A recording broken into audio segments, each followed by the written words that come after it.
Okay, so we are going to show you how to install a BOSE A20 into a SPH series helmet.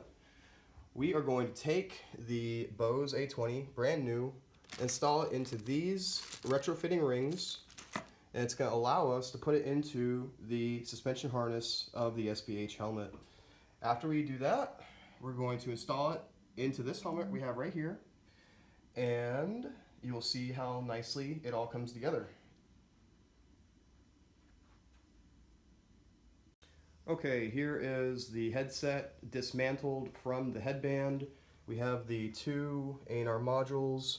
We have the controller head unit and cable leading to the microphone plug, which we have retrofitted to work with regular aviation headsets.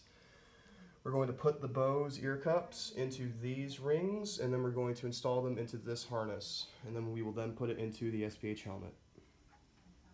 Okay, so we're back, and the BOSE A20 has been installed into the SPH harness assembly.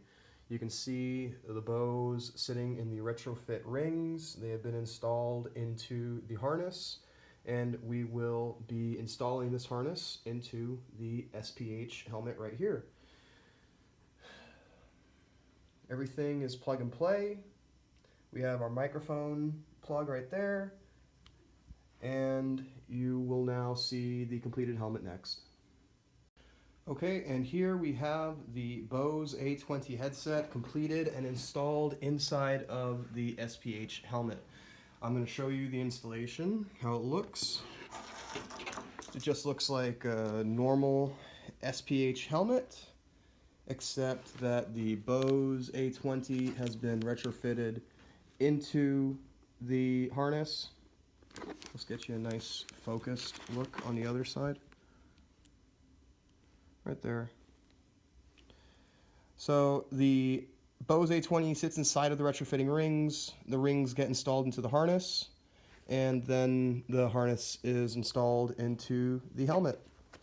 And then this gentleman is ready to go flying with his BOSE A20 equipped HPH helmet.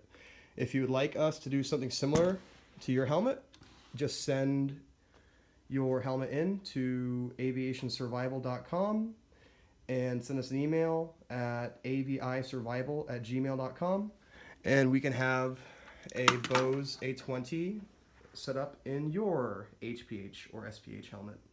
Have a good day.